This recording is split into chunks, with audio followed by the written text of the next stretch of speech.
Bom dia, gente. Mais uma aula de história. Hoje nós vamos iniciar uma nova unidade, né? Que é a unidade 4, a unidade da Era Vargas. E nesse primeiro capítulo, que é o capítulo 7, nós vamos ver o fim da República Oligárquica.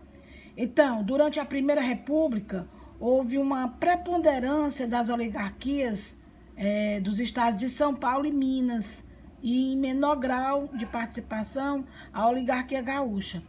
E na presidência da República, com um arranjo político, um arranjo conhecido nosso como a política do café com leite.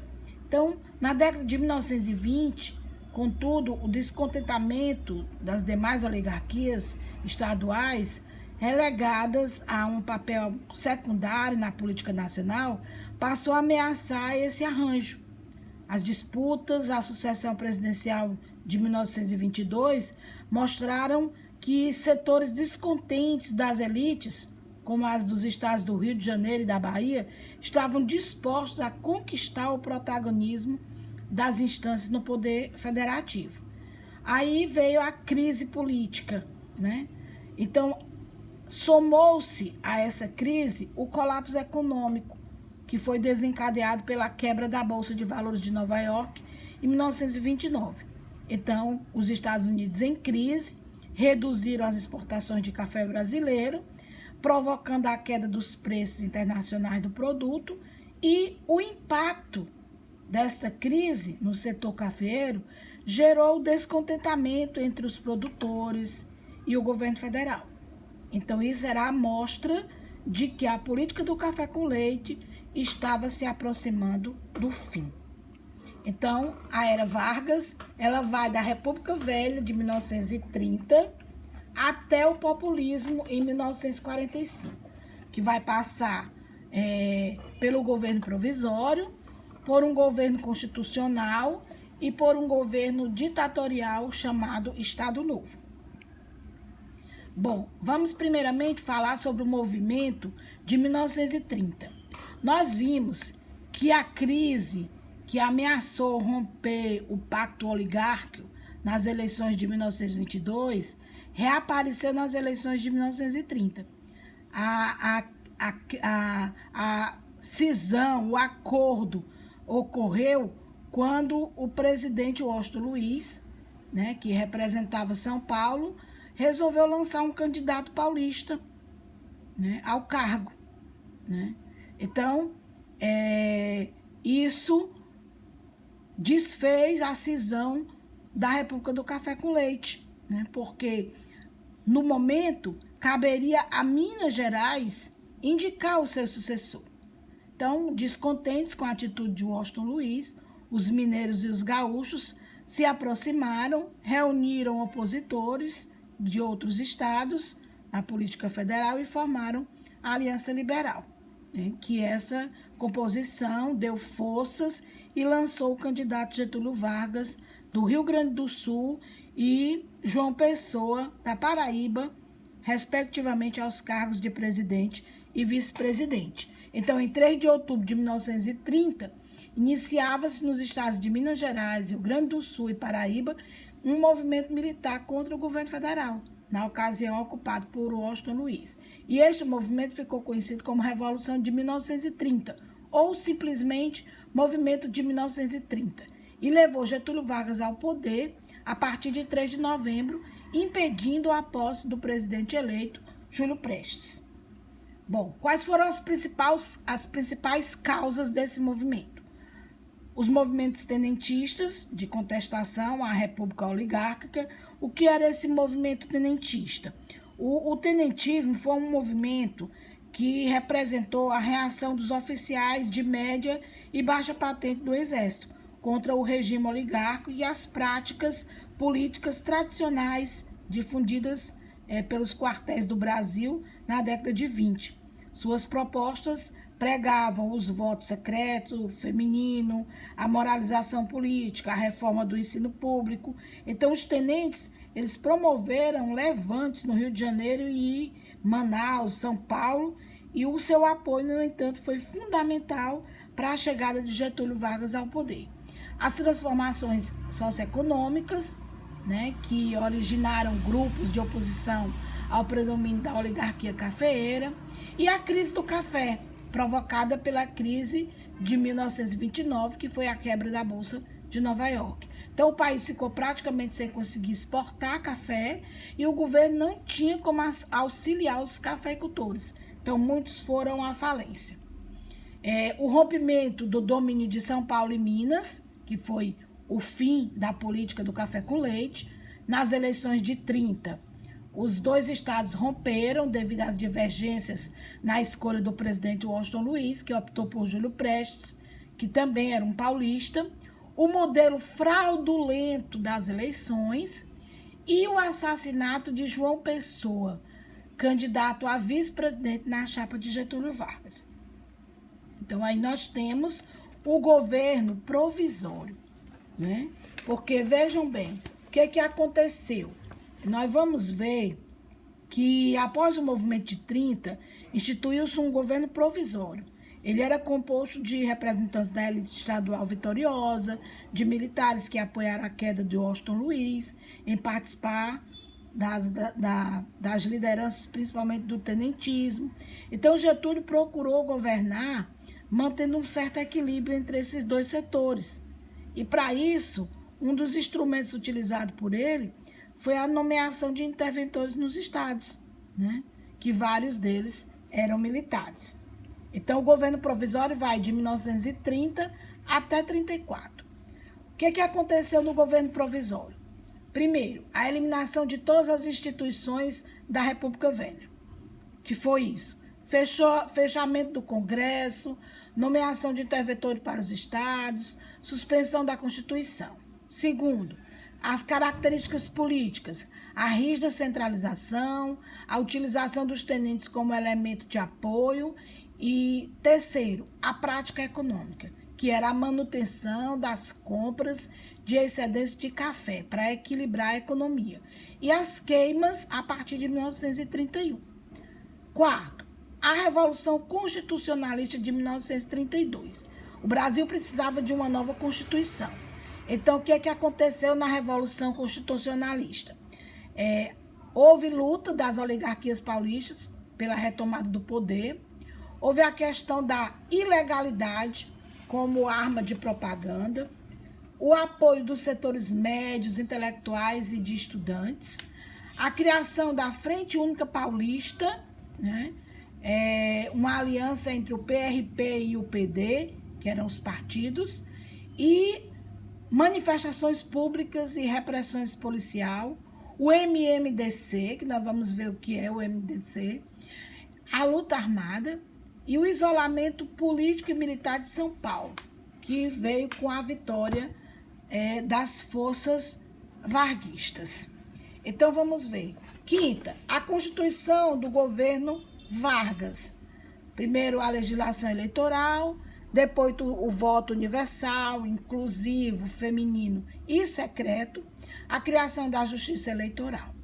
Segundo, a legislação trabalhista, né, que era uma das promessas getulistas, as primeiras leis de proteção ao trabalhador, a criação do Ministério do Trabalho, a representação classista do Legislativo e a convocação da Assembleia Constituinte.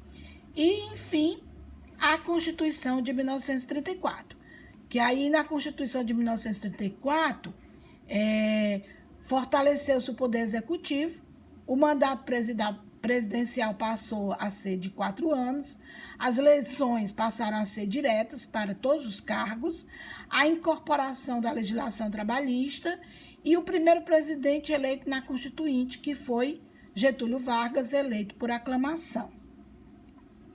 Então, ainda no governo provisório, o estado de compromisso, que era isso? Um governo formado por representantes das velhas oligarquias, da burguesia industrial e dos tenentes. Então, diversos governadores estaduais foram afastados, sendo nomeados interventores que eram ligados ao tenentismo. E aí houve a criação de 2 novos ministérios, o do Trabalho, Indústria e Comércio, que implantou uma ampla legislação trabalhista, e o da Educação e Saúde, que implantou uma reforma de ensino. Tentou-se solucionar a crise do café, comprando e estocando, né, até a sua posterior destruição, né, o café era jogado no mal, então era queimado, para tentar manter estável o preço do produto no mercado internacional. E em 1932 explodiu em São Paulo a Revolução Constitucionalista, que exigiu o retorno do país à normalidade democrática, embora desejasse realmente a volta da elite paulista ao poder. Então, nessa Revolução Constitucionalista, os paulistas foram vencidos, né? Mas eles conseguiram forçar Vargas a convocar eleições, que seria em 1933, para a Assembleia Constituinte. Então, aí nós temos vários cartazes da época, né? E o Estado de São Paulo, dia 10 de julho de 1932, né? Verificou-se ontem em São Paulo um movimento revolucionário de caráter constitucionalista, quer dizer, isso ganhou a imprensa. Aí vem as propagandas, né? Os paulistas pegaram em armas contra o governo federal. Aqui nós temos, os paulistas vão à guerra contra Getúlio Vargas em 1932. Aí nós temos soldados paulistas, todos entrincheirados no município de Silveira, em 32, né? Os cartazes da Revolução Constitucionalista, cartazes da Revolução de 32 e os protestos contra a morte dos estudantes Mário Martins, Euclides Miragaia, Drauzio de Souza e Antônio Camargo de Andrade, que era aquela sigla do MMDC. Aí, para o bem de São Paulo, desta casa partiu o soldado dali. Também tudo isso era de incentivo à Revolução Constitucionalista. Então, aí foi proclamada a Constituição em julho de 1934, que ela foi promulgada, certo? As principais características da Constituição de 1934. Poder executivo presidencialista, com mandato de 4 anos, sem vice-presidente. Poder legislativo, composto por Senado e Câmara, sendo que nesta haveria representantes classistas. O que é isso? Representantes eleitos pelos setores profissionais.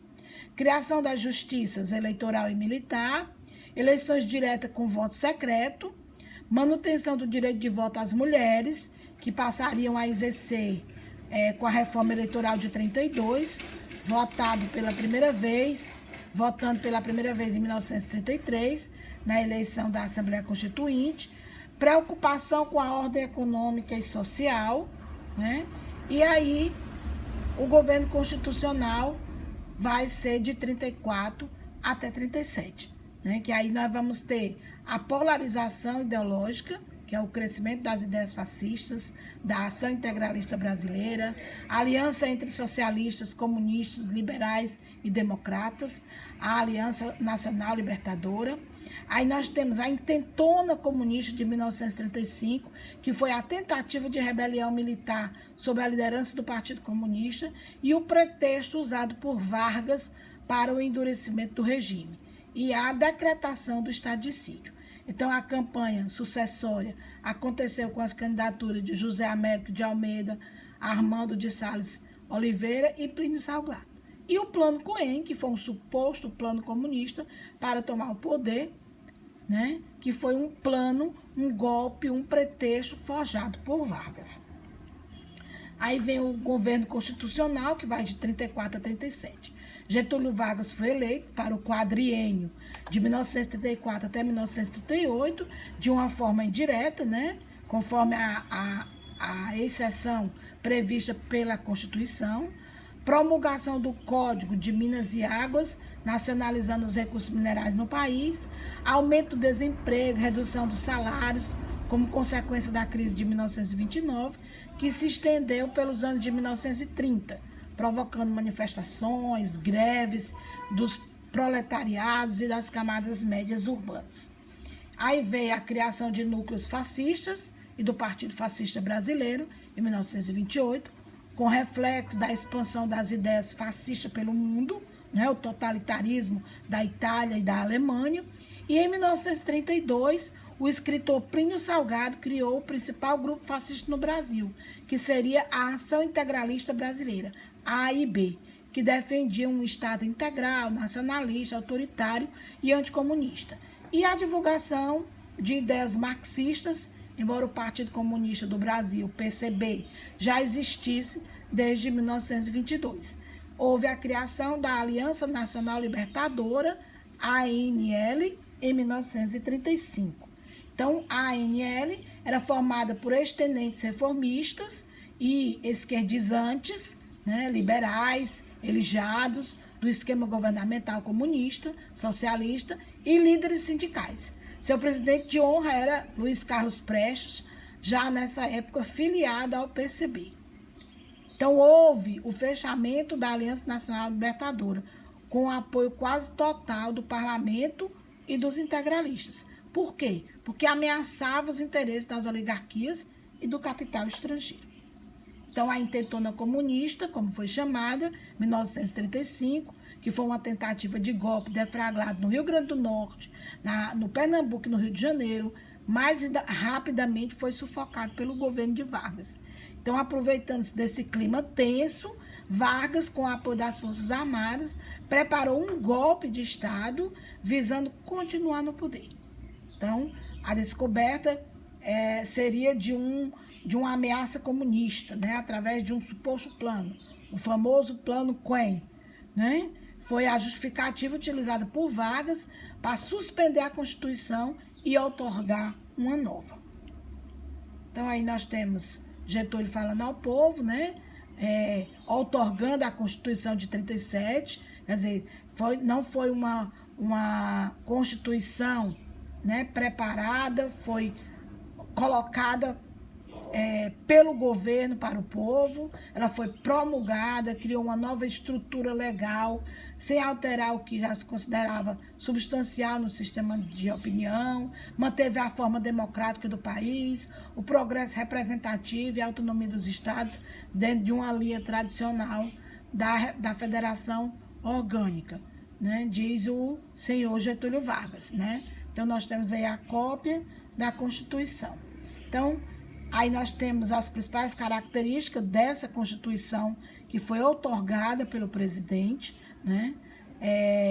Baseado na Constituição fascista polonesa, estrutura corporativa, censura prévia à imprensa, cinema e rádio, instituiu o estado de emergência e a pena de morte para os crimes contra a ordem do Estado, o fim do princípio de harmonia e independência entre os três poderes, sendo o executivo considerado o órgão supremo do Estado e o presidente a autoridade suprema do país.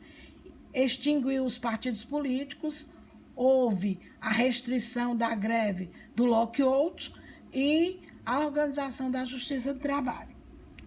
Então, obrigado, até a próxima, porque nós ainda vamos ter mais Getúlio Vargas. Vamos para as nossas atividades.